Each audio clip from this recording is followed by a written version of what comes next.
오늘 말씀입니다. 창세기 27장 1절부터 23절까지 이삭이 나이가 많아 눈이 어두워 잘 보지 못하더니 맏아들 에서를 불러 이르되 내 아들아 하매 그가 이르되 내가 여기 있나이다 하니 이삭이 이르되 내가 이제 늙어 어느 날 죽을는지 알지 못하니 그런즉 내 기구 곧 화살통과 활을 가지고 들에 가서 나를 위하여 사냥하여 내가 즐기는 별미를 만들어 내게로 가져와서 먹게 하여 내가 죽기 전에 내 마음껏 내게 축복하게 하라. 이삭이 그의 아들 에서에게 말할 때에 리브가가 들었더니 에서가 사냥하여 오려고 들로 나아가매 리브가가 그의 아들 야곱에게 말하여 이르되 내 아버지가 내 형 에서에게 말씀하시기를 내가 들으니 이르시기를 나를 위하여 사냥하여 가져다가 별미를 만들어 내가 먹게 하여 죽기 전에 여호와 앞에서 내게 축복하게 하라 하셨으니 그런즉 내 아들아 내 말을 따라 내가 내게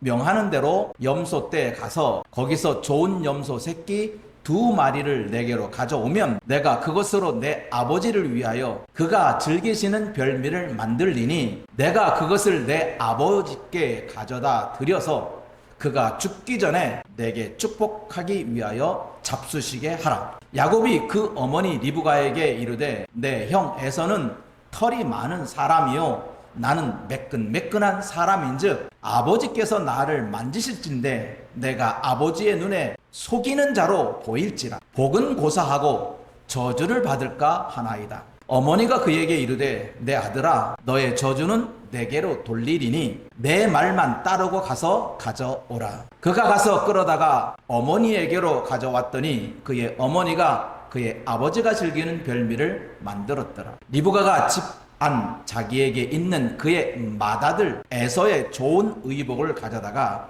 그의 작은 아들 야곱에게 입히고 또 염소 새끼의 가죽을 그의 손과 목에 매끈매끈한 곳에 입히고 자기가 만든 별미와 떡을 자기 아들 야곱의 손에 주니 야곱이 아버지에게 나아가서 내 아버지여 하고 부르니 이르되 내가 여기 있노라. 내 아들아 내가 누구냐? 야곱이 아버지에게 대답하되 나는 아버지의 맏아들 에서로소이다. 아버지께서 내게 명하신 대로 내가 하였사오니 원하건대 일어나 앉아서 내가 사냥한 고기를 잡수시고 아버지 마음껏 내게 축복하소서. 이삭이 그의 아들에게 이르되 내 아들아 내가 어떻게 이같이 속히 잡았느냐? 그가 이르되 아버지의 하나님 여호와께서 나로 순조롭게 만나게 하셨음이니이다. 이삭이 야곱에게 이르되 내 아들아 가까이 오라. 내가 과연 내 아들 에서인지 아닌지 내가 너를 만져보려 하노라. 야곱이 그 아버지 이삭에게 가까이 가니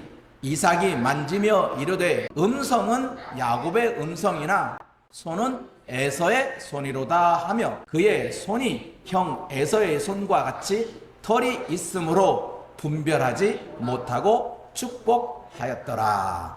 아멘. 은혜를 어떻게 누리고 살 것이냐, 또 그 은혜를 어떻게 알고 있느냐, 그것에 따라 그 사람의 삶의 질과 삶의 방향이 차이가 납니다.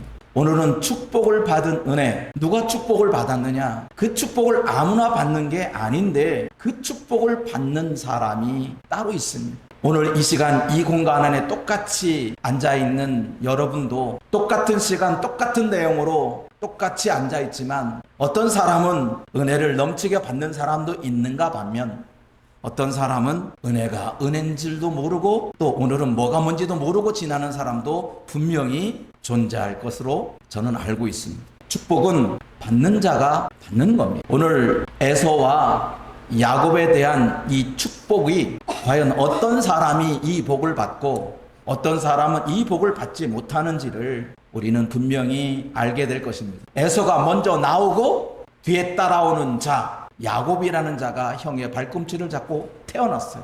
그렇게 쌍둥이로 태어난 이 사람이 성장을 합니다. 성장을 하는데 참 성경은 묘합니다. 이 두 사람이 성장을 하면서 야곱이라는 자가 형 에서의 장자의 명분을 사옵니다. 형한테 형은 나보다 장자니까 그 장자의 명분, 장자의 이름 나한테 팔아. 했더니 그 형 에서가 배고파 죽을 지경이에요. 산에서 사냥하고 돌아왔는데 이 야곱이 먹거리를 앞에 두고 흥정을 하는 거야. 먹거리 앞에 장사가 없어요. 배고파 죽겠는데 장자의 명분이 무슨 소용이냐 하고 장자의 명분을 야곱에게 줘버리고 자기는 허기진 배를 채웁니다. 이 아이들이 성장하면서 형 에서는 사냥에 능한 사람이에요. 그러니까 아버지는 들에 나가서 사냥하는 에서를 좋아했고 그 어머니는 자기 곁에 있는 야곱을 좋아했어요. 그래서 창세기 25장 27절과 28절에 보면 어떻게 표현되냐 하면 이삭은 에서가 사냥한 고기를 좋아함으로 그를 사랑하고 리브가는 야곱을 사랑하였더라. 이삭은 형이 들에서 잡아오는 그 요리, 그 고기를 좋아함으로 그 고기를 잡아오는 에서를 사랑했고 어머니는 자기 곁에 있는 장막에 머물고 있는 야곱을 사랑했다라고 했습니다. 이렇게 성장을 하는 과정에 창세기 27장 1절 이렇게 시작합니다. 이삭은 나이가 많아 늙어 눈이 어두워 보지 못한다라고 했습니다. 나이가 많아 얼마의 나이인지는 언급하고 있지 않지만 이삭이 죽은 해가 180살에 죽었거든요. 언제부터 본인이 나이가 많다고 인식할지는 모르겠지만 여튼 성경은 나이가 많았고 그리고 눈이 어두웠다. 그래서 맏아들에게 에서를 불러서 말합니다. 내가 이제 늙어서 어느 날 죽을지 모른다. 그래 내가 죽기 전에 내 마음껏 너 에서에게 나는 축복하고 싶어. 그런데 내가 즐기는 맛있는 요리, 네가 해온 맛있는 요리 먹고 내 마음껏 너에게 축복하고 싶어. 그러니 에서가 아버지가 그렇게 자기에게 축복을 하고 있다는 마음을 알고 쏜살같이 들에 나가서 사냥을 하러 달려 나갑니다. 그런데 정작 집에서 별미하는 어머니가 있습니다. 그의 아내 리브가가 별미를 만들려고 작정했습니다. 왜냐하면 야곱을 사랑했으니까요. 이유는 단 한 가지입니다. 이삭이 에서를 축복하는 이유도 하나입니다. 에서는 이삭의 사랑을 받고 있습니다. 야곱은 리브가의 사랑을 받고 있습니다. 이게 성경이 우리에게 가르치는 사실입니다. 이삭은 형 에서에게 사랑을 주었고 그 사랑으로 그를 축복하려고 했습니다. 근데 그 아내 리브가는 자기가 사랑하는 야곱에게 그 축복을 주고 싶었습니다. 어머니의 사랑과 아버지의 사랑이 충돌하고 있습니다. 그래서 그 아내 리브가가 자기 남편이 좋아하는 즐기는 별미를 만들 생각으로 야곱에게 이야기합니다. 내 아들 야곱아, 내가 한 가지 사실을 알고 있다. 아버지가 형에게 마음껏 축복을 하려고 그런다. 근데 그 축복을 나는 너에게 주고 싶어. 내가 사랑하는 자는 너이니까. 그 야곱에게 양떼에게 가서 염소떼에게 가서 염소 새끼 2마리를 잡아오. 좋은 것으로. 그리고 가져오면 내가 그것으로 아버지가 즐기는 별미를 만들어서 줄 테니까 너는 그것을 들고 아버지에게서 축복을 받아와. 그런데 문제가 생겼어요. 이 아내 리브가가 하는 말을 성경은 이렇게 표현했거든요. 자기 남편이 에서에게 한 말을 들은 것을 어떻게 들었느냐? 죽기 전에 여호와 앞에서 내게 축복하게 하라 라고 들었다는 거예요. 사실은 어떻게 말했느냐면은 이삭이 에서에게 말할 때 죽기 전에 내게 축복하게 하라. 이 화면에 있는 빨간 글자 여호와 앞에서가 빠져 있어요. 근데 그 아내 리브가는 이삭이 베푸는 그 축복이 하나님으로부터 나온다는 것을 인지하고 있었어요. 그 여호와 앞에서의 축복을 자기가 사랑하는 자인 야곱에게 주고 싶어. 그래서 별미를 만들 염소 새끼를 가지고 별미를 만들기 시작합니다. 그러기 위해서는 야곱을 에서처럼 위장을 해야 됩니다. 왜냐하면 생김새가 다릅니다. 어떻게 생김새가 다르냐 하면 에서는 털이 많은 사람, 야곱은 매끈매끈한 사람. 이걸 짐승으로 표현하면 물에 사는 비늘 있는 물고기하고 비늘 없는 물고기, 그걸로 여러분 인식하면 돼요. 분명히 비늘이 있는 물고기를 만지는 것과 비늘 없는 물고기를 만지는 것은 전혀 다르듯이 에서와 야곱의 차이가 그런 차이인 거예요. 그러니 야곱은 겁이 나는 거예요.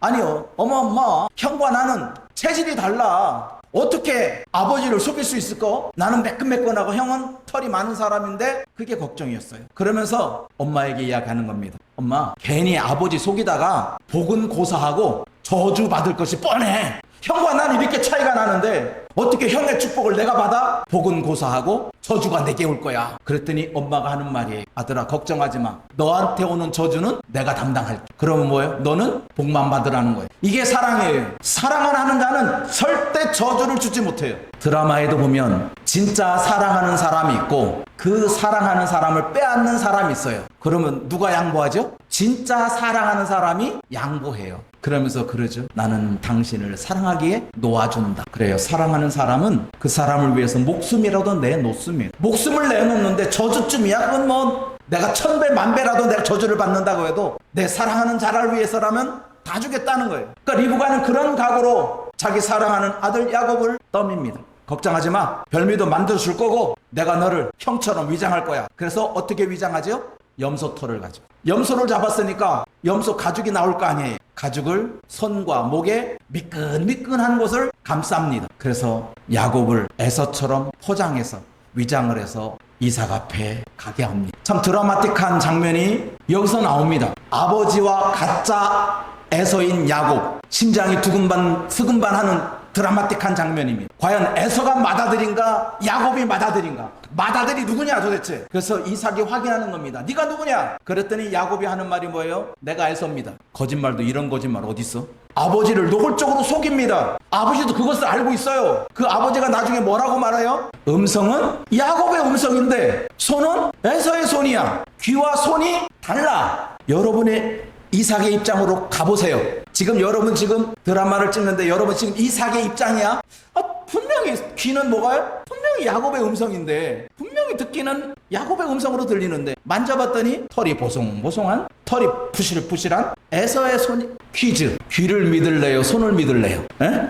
여러분 지금 내가 만지는 것과 듣는 게 달라. 이삭은 그래 음성은 야곱의 음성인데 손은 에서의 손이야. 무엇을 믿느냐? 손을 믿어. 잡은 손을 붙잡았어요. 네가 에서 맞구나. 네가 바로 내 아들 맏아들 에서구나. 그래서 야곱에게 이삭의 축복을 내려줍니다. 그 내용은 이렇습니다. 야곱이 받은 이삭의 축복입니다. 같이 읽어볼까요? 하나님은 하늘의 이슬과 땅의 기름짐이며 풍성한 곡식과 포도들을 내게 주시기를 원하노라. 29절 만민이 너를 섬기고 열국이 내게 굴복하리니 내가 형제들의 주가 되고 내 어머니의 아들들이 내게 굴복하며 너를 저주하는 자는 저주를 받고 너를 축복하는 자는 복을 받기를 원하노라 하고 이렇게 이삭이 야곱에게 축복합니다. 하늘의 이슬이 땅의 기름짐이 모든 만족이 모든 족속들이 너의 발 아래 엎드릴 것이고 너를 축복하는 자는 복을 받을 것이고 너를 저주하는 자는 저주를 받을 것이다. 이러한 축복을 에서로 위장한 야곱에게 부어줍니다. 이 축복이 끝난 후에 누가 등장하느냐? 에서가 등장합니다. 아버지, 내가 들에 나가 사냐고 돌아왔어요. 내가 맛있는 아버지가 즐기는 정말로 맛있게 아버지가 즐기는 별미를 해왔어 하고 아버지에게 가까이 왔는데 아버지가 놀라는 거야. 네가 누구냐? 나는 지금 에서에게 축복을 해줬는데 마음껏 축복해 줬는데 아니 에서라고 하는 사람이 다시 나타났어요. 진짜 에서가 깜짝 놀라는 거예요. 아버지, 내가 바로 아버지의 맏아들 에서예요. 내가 지금 별미를 만들어 왔는데 아버지 축복해 주세요. 아버지 축복해 주세요. 아버지가 방금 전에 나인 줄 알고 잘못 축복했으니까 그거 똑같이 그대로 내게 하세요. 근데 아버지가 축복을 안 해요. 왜 축복을 안 했냐? 35절입니다. 이삭이 이르되 내 아우가 와서 속여 내 복을 빼앗았도다. 분명히 이삭은 자기를 속였다는 거 알고 있지요. 그런데 빼앗긴 축복을 어떻게 해요? 거둬들이질 않아요. 자기가 속았으면 그래 그건 나를 속인 건 그놈 잘못이니까 나는 잘못한 거 없어. 그리고 또 축복을 할 법도 한데 복을 빼앗아갔다는 거예요. 장자의 복을 빼앗아갔다고 아버지가 선언해버렸어. 네 복은 빼앗겼어. 에서가 소리를 지르며 슬퍼하며 아버지한테 간청합니다. 아버지 그러지 마세요. 내게도 똑같이 하세요. 그러면 그 복이 내 거니까 나한테 올 거예요. 아버지는 고개 살레살레 흔듭니다. 오늘 여러분들이 이 사실을 가지고 우리가 깨달을 진리가 있어요. 사랑은 모든 것을 덮는다는 것. 리브가의 사랑이 야곱에게 복을 받게 했어요. 이삭이 비록 에서를 사랑했지만 어머니의 사랑에 밀린 거예요. 그리고 이삭이 야곱에게 축복하는 내용이 뒤에도 나오는데, 그것은 축복보다는 야곱이 받은 그 축복을 뒷받침해 주는 거예요. 너는 동생을 섬길 것이고, 너는 잘 돼도 동생보다는 못할 것이고, 너는 야곱에게 굴복할 것이다. 그렇게 축복을 내버려요. 야곱의 축복을, 이삭이 내린 그 축복을 야곱이 그대로 받고, 그 축복이 야곱에게 그대로 갑니다. 천국은 침노를 당합니다. 천국은 침노하는 자의 것이다 라고 성경은 가르치고 있어요. 누가 천국을 얻느냐? 빼앗는 자가 천국을 얻는다는 거예요. 성경에 보면 어떤 중풍병자가 있었습니다. 그런데 사람들이 너무 많은 거예요. 이 중풍병자가 예수님에게 가야, 예수님 앞에 가야 이 병을 고치는데 사람들이 너무 많은 거예요. 순서를 기다렸다가는 예수님 만나기 전에 죽을 것 같아요, 이 중풍병자가. 그래서 찾아낸 방법이 지붕을 뚫어버렸어요. 순서? 나 그럴 여유 없어. 순서 지킬 여분이 없어. 지금 당장 죽게 되었는데 언제 이 순서를 지키고 이 사람들을 뚫고 예수 앞에 나갈 수 있을까? 그래서 그 사람들을 뚫고 나갈 수 있는 유일한 방법은 하늘에 있어요. 그래서 하늘의 지붕을 헐어버리고 그 지붕에서 그 중풍병자를 내렸어요. 그랬더니 예수님께서 뭐라고 말씀했는 줄 아세요? 내 믿음이 구원했다. 내 믿음이 구원했다는. 우리 분명히 사실을 깨달아야 됩니다. 거짓말이냐 진실이냐, 우리는 거기에 너무나 많은 것을 허비합니다. 우리는 거짓말하는 것에 대해서 죄책감을 느끼고, 거짓말은 나는 죽어도 못한다고, 나는 죽으면 죽었지 거짓말은 안 하고 살 거야 라고 장담하고 살아갑니다. 너무 그러지 마세요. 리브가의 거짓말, 야곱의 거짓말을 보세요. 이건 계획적이에요.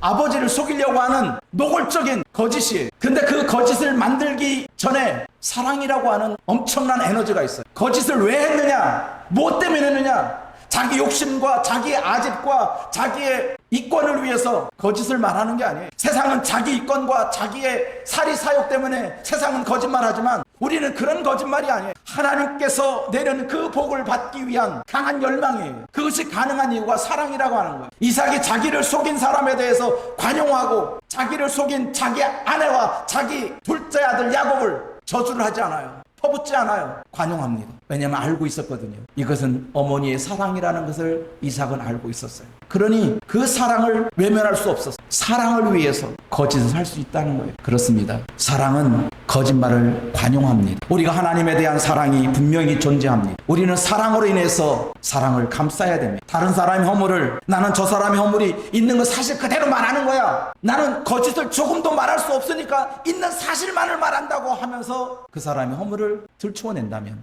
하나님은 차라리 그 사람의 허물을 가려주는 사랑이 더 소중하다는 것을 우리에게 알려주고 있습니다. 그래서 오늘 저와 여러분이 깨달을 진리는, 사랑은 거짓말을 용서로 바꾼다는 것. 그러므로 여러분, 사랑을 하면 거짓말도 많이 하세요. 사랑을 위한 것이라면 무슨 거짓말이든지 하나님은 관용하십니다. 왜냐하면 사랑은 허다한 허물을 가리기 때문에 그렇습니다. 그래서 결국 장자의 복을 아버지를 속인 야곱이 받게 되는 것. 야곱은 그 장자의 명분을 얻기 위해서 구하고 찾고 두드렸습니다. 근데 결국 어머니의 사랑으로 그 장자의 명분을 얻게 된 것입니다. 우리가 그런 리브가의 사랑을 우리 모든 성도들이 뒤따랐으면 좋겠습니다. 기도하겠습니다.